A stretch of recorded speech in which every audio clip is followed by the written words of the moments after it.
नमस्कार, मैं हूं संजय शर्मा। आप देख रहे हैं 4 PM गुजरात। गुजरात लॉबी के दिन खराब चल रहे हैं। मंत्री का इस्तीफे का मामला थमा नहीं था कि एक और आंदोलन की शुरुआत होने जा रही है। दैनिक भास्कर के राजनीतिक संपादक केपी मलिक जी से मैंने तमाम मुद्दों पर बातचीत की है। लेके चलता हूं सीधा उनके पास। 4 PM न्यूज नेटवर्क में बहुत बहुत स्वागत है आपका केपी मलिक साहब। आपका हार्दिक अभिनंदन, प्रणाम। आज बड़े अच्छे लग रहे हैं। बहुत बहुत धन्यवाद संजय जी। अब आज जो है हमने भी थोड़ी ढंग की शर्ट पहनी आपके चक्कर में, लेकिन आप वो पिंक वाली पहना है। अब मुझे लग रहा है कि मुंबई का असर थोड़ा ज्यादा हो रहा है। पिंक वाली शर्ट है आपकी, और पिंक किसके लिए फेमस होता है मैं ज्यादा डिटेल में जाऊंगा नहीं। और दूसरा, आपको बहुत बहुत बधाई कि जो चैनल ने आपने जो रिकॉर्ड के झंडे गाड़े हैं, जो झंडा आपने बुलंद किया है, मोदी जी के चैनल को भी आपने जो है आधे से कम पे छोड़ दिया है। क्योंकि मैंने कहीं से रिपोर्ट देखी है कि आपके व्यूअर 22 करोड़ के लगभग पहुंच गए हैं। और जो नरेंद्र मोदी फैन क्लब वाला जो चैनल चलाया जाता है, जिसमें जोर लगते हैं सारे सोशल मीडिया, भाजपा और आरएसएस सब लगा के चलाते हैं, वो भी बेचारे किसी तरह 11 करोड़ तक पहुंच पाए हैं। तो आपको बहुत बहुत बधाई और बहुत बहुत शुभकामनाएं संजय जी। और हम आशा करते हैं कि ये सिलसिला यहाँ रुकेगा नहीं, आगे बढ़ेगा और आप इसी प्रकार से 50 करोड़ क्रॉस करेंगे जी। बहुत शुक्रिया मलिक साहब। डेटा बिंग्स की रिपोर्ट आती है हर महीने, और केवल वो महीने जिस हमारा चैनल जब बंद था उन 2-3 महीने को छोड़ दीजिए तो लगभग 3.5 साल हो गए। दर्शकों के प्यार ने हमें देश में लगातार नंबर 1 बनाए रखा है। और डेटा बिंग की जो रिपोर्ट आई है उसमें 4 PM को लगभग 22 करोड़ भी है, और नंबर 2 पर NMF चैनल यानी नरेंद्र मोदी फैन चैनल है नंबर 2 पर, उसके लगभग 11 करोड़। यानी नंबर 1 और नंबर 2 में दुगने का अंतर है। मुझे भी उम्मीद नहीं थी, लेकिन पूरे देश और दुनिया से जो प्यार मिल रहा है उसने मेरे को अभिभूत कर दिया। हाथ जोड़ के आप सभी का हार्दिक अभिनंदन। और बात आज की चर्चा शुरू। मलिक साहब, सोचा नहीं था किसी ने कि ये नौजवान, जिनके लिए बड़े बड़े गोदी मीडिया के लोग, मीडिया के अलावा बाकी भी गोदी लोग, कोई कवि है, कोई लेखक है, कोई शायर है, बड़े घमंड से कह रहे हैं ये काकरोच क्या होते हैं, हमें तो मारेंगे और काकरोच गायब हो जाएंगे। राजनाथ सिंह जी ने बड़े गर्व से कहा कि ये हजूर, ये एनडीए सरकार है, ये यूपीए सरकार नहीं, इस्तीफे नहीं होते हैं। और सुनने में आया कि मोदी और शाह साहब चाहते नहीं थे इस्तीफा हो, लेकिन संघ ने कहा कि हम तो डूबेंगे सनम, तुमको भी ले डूबेंगे, इस लाइन पे मत चलो। अगर धर्मेंद्र प्रधान का इस्तीफा नहीं हुआ तो मोदी जी इस्तीफा आपका हो जाएगा। अब ये जो झटका लगा है, एक बड़ा संदेश ये चला गया कि इनका डर खत्म है। अब इनके लोगों ने डरना बंद कर दिया। तानाशाह के लिए सबसे बड़ी परेशानी यही होती है कि लोग उससे डरना बंद ना कर दें, ये डर होता है उसके मन में। और जिस हिसाब से ये लोग सड़कों पर आए हैं, नौजवान और छात्र, उसने दिखा दिया कि तानाशाह के खिलाफ अब लोग मुखर हो रहे हैं, बोलने लगे हैं। 12 सालों में इतनी फजीहत कभी नहीं हुई मोदी जी की जितनी अब हो गई। आपको लगता है ये आंदोलन खत्म हो जाएगा, या फिर अब एक और ज्वलंत मुद्दा है जिसपे मध्यम वर्गीय परिवार सबसे ज्यादा जूझ रहा है, वो है एथेनॉल का मामला, तेल की कीमतों का मामला। जबरदस्ती में आपसे कहा गया ये वाला तेल लो, गाड़ी कबाड़ा होती जा रही है, तेल महंगा होता जा रहा है। क्या ये मुद्दा, महंगाई का मुद्दा, अब एक और जन आंदोलन को जन्म दे सकता है? क्या लगता है, आप छात्र कुछ और करेंगे? और प्रधानमंत्री जी रोज इंस्टाग्राम पर आ रहे हैं, अभी 1 घंटे पहले फिर इंस्टाग्राम पे आए, लंबा चौड़ा डायलॉग जारी किया कि हम बिल लेकर आ रहे हैं, हम ये कर देंगे, वो कर देंगे। बेचारों को इंस्टाग्राम पे आधी आधी रात को आना पड़ रहा है। कोई फर्क पड़ेगा इससे?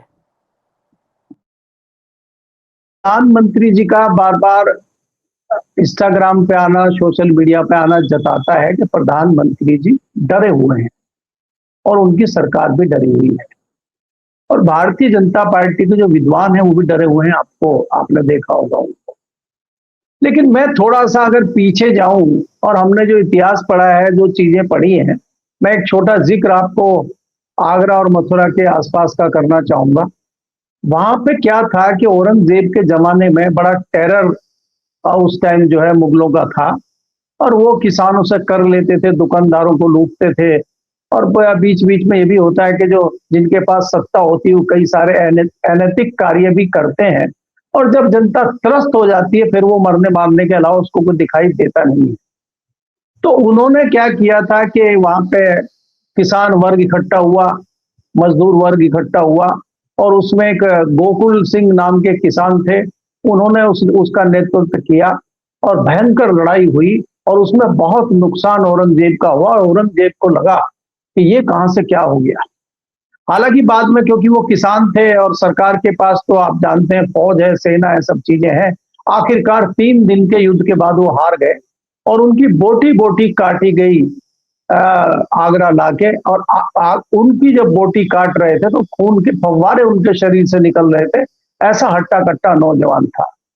उसी पे आज बताते हैं कि अगर आप कभी आगरा गए हो तो वहां एक फव्वारा चौक है, उसी पर फव्वारा चौक पड़ा है।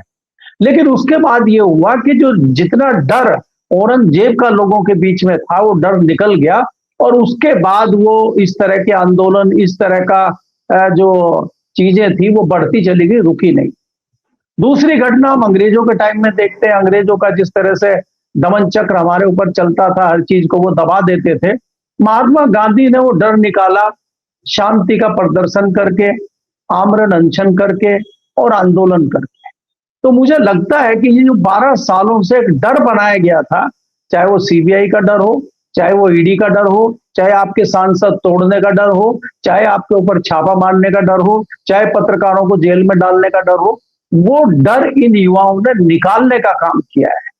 और ये जो मामला हुआ है धर्मेंद्र प्रधान का इस्तीफा, ये एक संकेत है कि जो एक कुतुब मीनार खड़ी हुई है, अब इस मीनार की ईंटें निकलना शुरू हो गई। अब धीरे धीरे जब ईंटें निकलेंगी तो ये जो महल बना हुआ है, ये महल कभी भी बिखर सकता है। आप ये देखेंगे कि जिस प्रकार से आप इतने दिनों से चीजें चला रहे हैं, आप डर रहे हैं, सरकार ने इस आंदोलन को कुचलने में, इसको खत्म करने में कोई कोर कसर तो छोड़ा नहीं है। आपको पता है, अब मैं बहुत अच्छे से गोलचा साहब को जानता हूं। सतीश गोलचा बहुत होनहार, बहुत जबरदस्त अधिकारी हैं। दिल्ली में वो लगभग 2 दशकों से तो मैं बहुत बारीकी से उनको देखता हूं कि वो दिल्ली के कई अलग अलग पुलिस के पदों पर रहे हैं और बहुत अच्छे तरीके से वो मैनेज कर रहे थे, क्योंकि उनको ध्यान रखना पड़ रहा था, चीजों को दायरे में रह के वो कर रहे थे और बहुत अच्छे तरीके से सारी चीजें थी।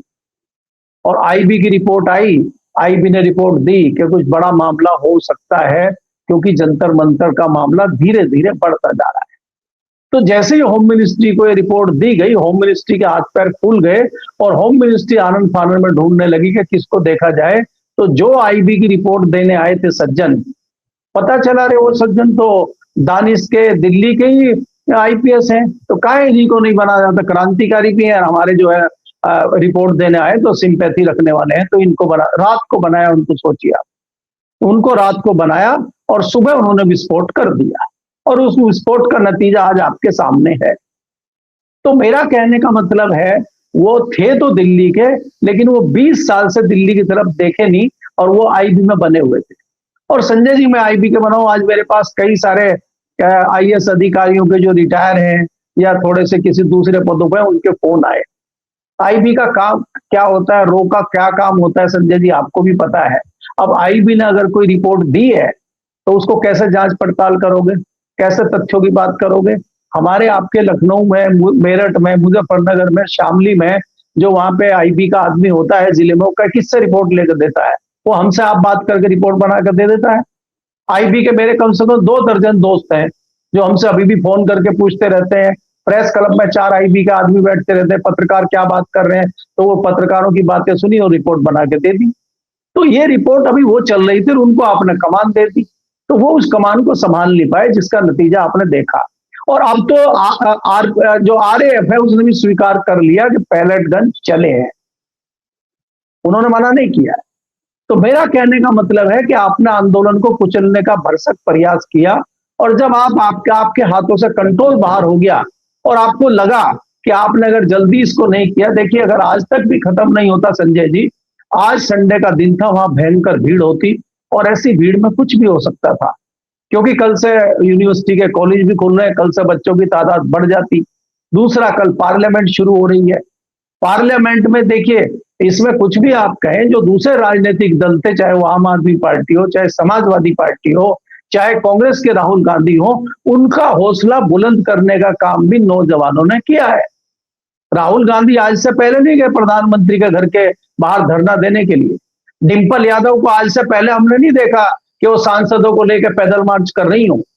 हमने आज से पहले उन नेताओं को नहीं देखा चंद्रशेखर को पार्लियामेंट में धरना देते हुए।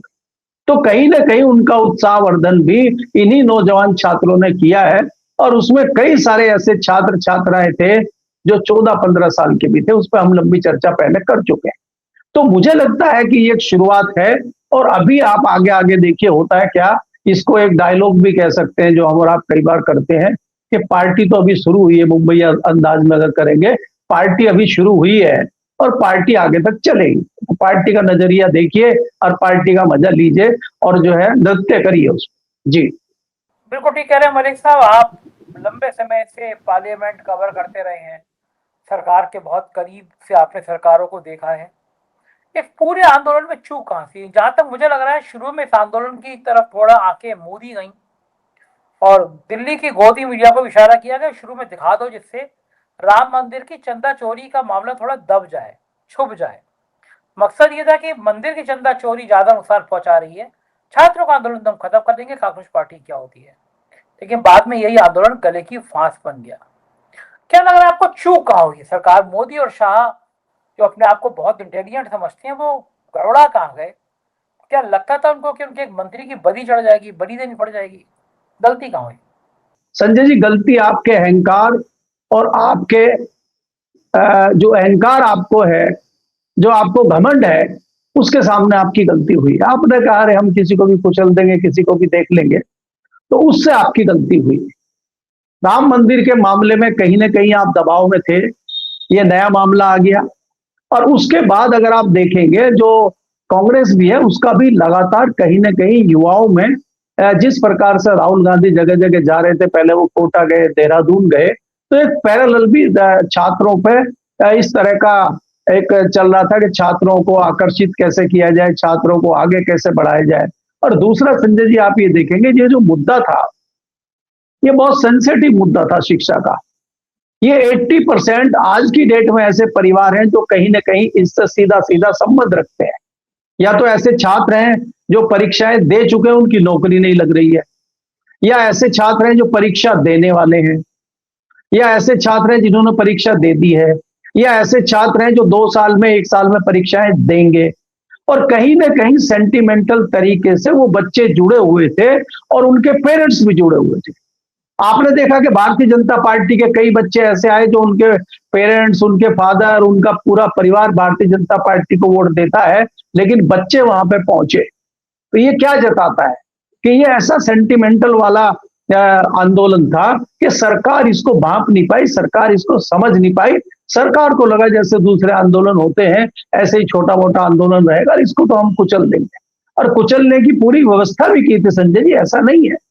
आपने सीआईए सब तक बुला ली, आरपीएफ, आरएएफ आपके पास है, दिल्ली पुलिस आपके पास है, उसके बाद आप बॉर्डर से दाएं बाएं से अगर सेना को बुला रहे हैं तो इसका क्या मतलब है? और जिस प्रकार का लाठीचार्ज हुआ है संजय जी, हमने आज तक नहीं देखा दिल्ली में। आप युवाओं पे लाठियों में कीलें आपकी लगी हुई हैं, आप गोलियां चला रहे हैं, आप लाठी भांज रहे हैं। जिस प्रकार से आपने देखा कि उस पर लंबी चर्चा हो चुकी कई चैनलों पे कि ऐसे ऐसे लोग दिखाई दिए जो पुलिस के लगते ही नहीं, चप्पल पहन के, लाठी लेके, पैंट शर्ट पहन के पीट रहे हैं, किसी का बैज नहीं लगा है। तो ये जताता है कि आपने पूरा प्रयास किया कुचलने का, लेकिन आप कुचल नहीं पाए। और दूसरा मैं आपको जो लगातार कहता हूं कि भारतीय जनता पार्टी हो चाहे संघ हो, कहीं ना कहीं अंदर से भी इस तरह की आवाजें उठ रही हैं कि मामला बहुत बिगड़ रहा है। लेकिन भारतीय जनता पार्टी और आरएसएस के लोगों का तेल इतना निकल चुका है कि उनका इंजन स्टार्ट ही नहीं हो पा रहा है। जैसे कई बार आप गाड़ी स्टार्ट करने की कोशिश करते हैं ना, वो खरखर की आवाज तो करती है लेकिन इंजन स्टार्ट नहीं हो पाता है, क्योंकि उनकी हवा इतनी निकल चुकी है। लेकिन ये मैं कह सकता हूं निश्चित तौर पे कि ये एक शुरुआत है और ये मामला आगे तक जाएगा।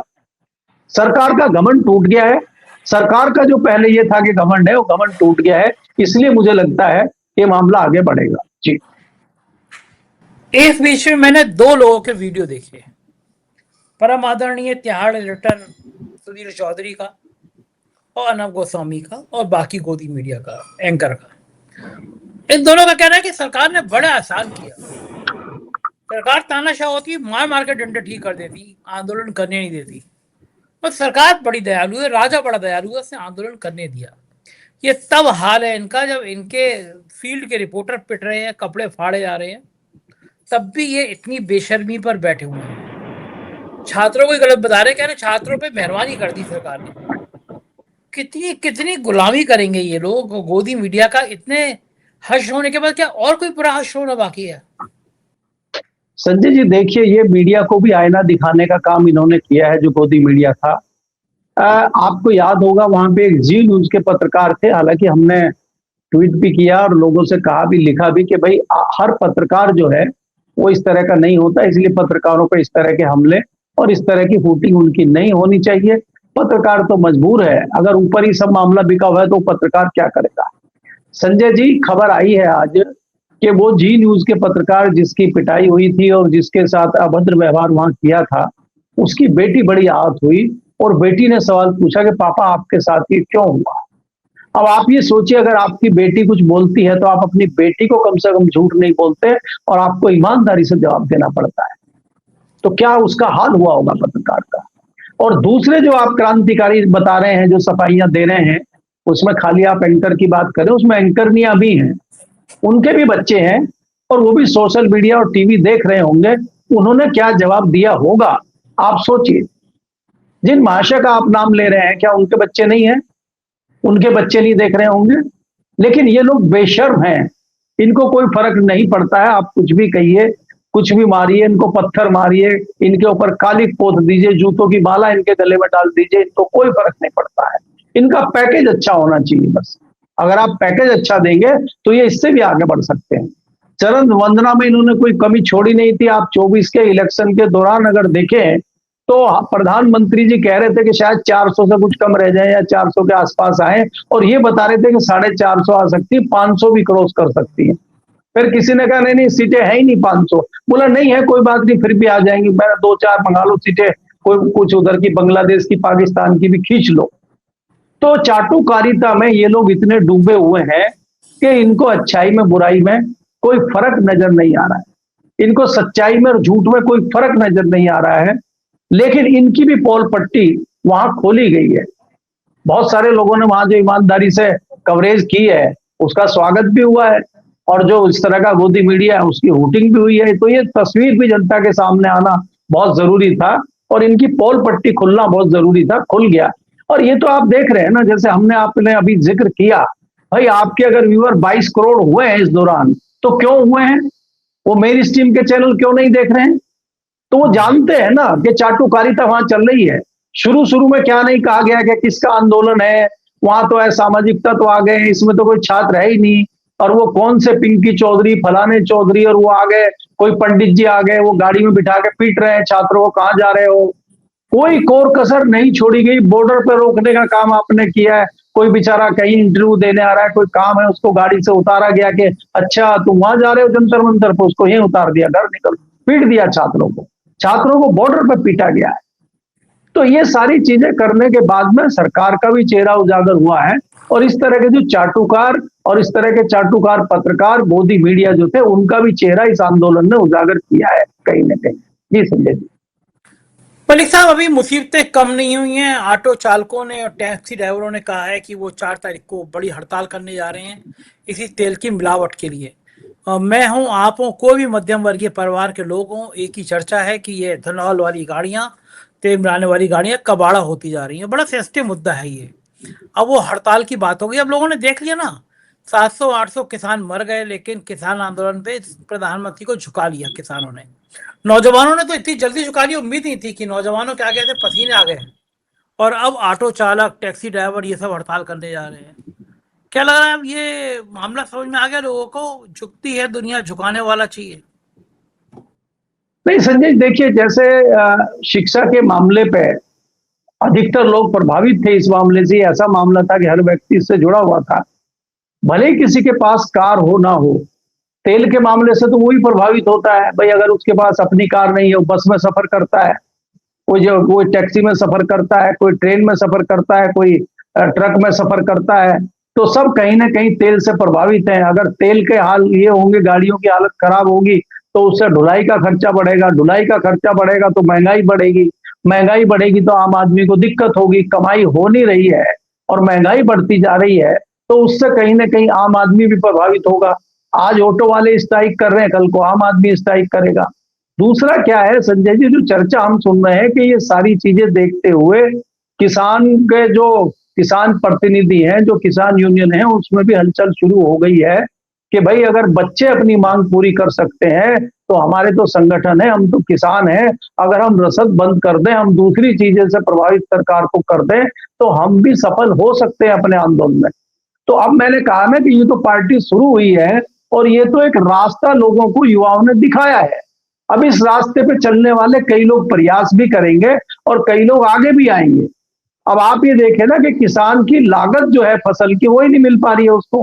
कभी उसको आलू फेंकना पड़ता है, कभी उसको सब्जियां फेंकनी पड़ती है, कभी उसको गेहूं का रेट पूरा नहीं मिलता।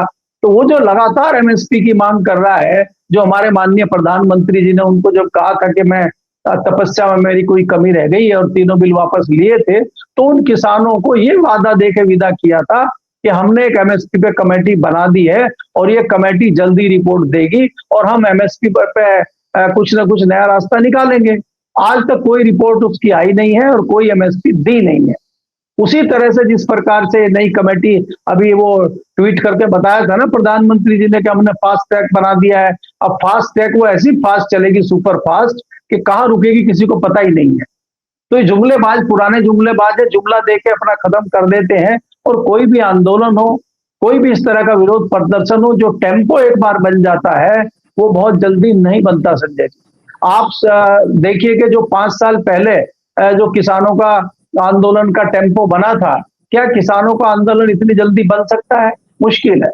जो छात्रों का आंदोलन आपने इतने दिन देखा, अगर कोई कहे अगले महीने फिर छात्र आंदोलन के लिए आइए, जंतर मंतर पे करना है, तो इतना आसान और इतनी जल्दी से होने वाला नहीं है। ये कभी कभी होता है। और अगर किसान आंदोलन को देखें तो किसान आंदोलन को होने में कम से कम 20 साल 25 साल का अंदाजा लगता है। अगर हम पिछले विश्लेषण करेंगे आंदोलन का, तो ये आंदोलन जो होते हैं वो लगभग 20 साल में 2 दशकों में होते हैं। इससे पहले कोई भी बड़ा आंदोलन किसान का होते हुए हमने नहीं देखा है। और छोटे मोटे किसान आंदोलनों से ये सरकार घबराती नहीं है, उनको लठों से ठीक कर देती है। ये इस सरकार का जो है इतिहास रहा है। आपने अभी भी देखा कि जैसे ही वहां हरियाणा के बॉर्डर पे, पंजाब के हरियाणा के किसानों ने कोशिश की आने के लिए, दोबारा वहां पे बॉर्डर पे फिर फोर्स लगा दी गई, फिर उनको रोकने का काम किया गया। तो ये सरकार जानती है कि किसको रोकना है, किसको क्या करना है। और ये बेशर्मी की कोई कमी तो आई नहीं है, लेकिन डर जरूर आ गया है। जो पहले बेशर्मी थी और बेशर्मी के साथ जो है डरना नहीं था, अब बेशर्मी उतनी ही है लेकिन डर खत्म हो गया है। जी ठीक बात है, ये डर आना भी बहुत जरूरी था। बहुत बहुत शुक्रिया मलिक साहब, आपने समय दिया बातचीत की। तो ये थे केपी मलिक जी। और एक बार मैं फिर आपका आभार व्यक्त करता हूँ। आसान बात नहीं होती। लगभग 3.5 साल हो गए हैं 4PM नंबर 1 पे लगातार है। आप सोचिए, एक महीने में 22 करोड़ व्यू 4PM के। और नंबर 2 पे नरेंद्र मोदी फैन क्लब है, उसके 11 करोड़ व्यू। यानी हमारे पहले और दूसरे के बीच में दुगने का अंतर। ये तभी हो सकता है जब देश भर के लोग इतना प्यार करें 4PM को, इतना साथ खड़े रहें 4PM के लिए। मैं आपका हृदय से बहुत बहुत आभारी हूं। मुझे बताइएगा जरूर कि ये केपी मलिक की बातचीत आपको कैसी लगी और आप क्या सोचते हैं। शुक्रिया, थैंक यू।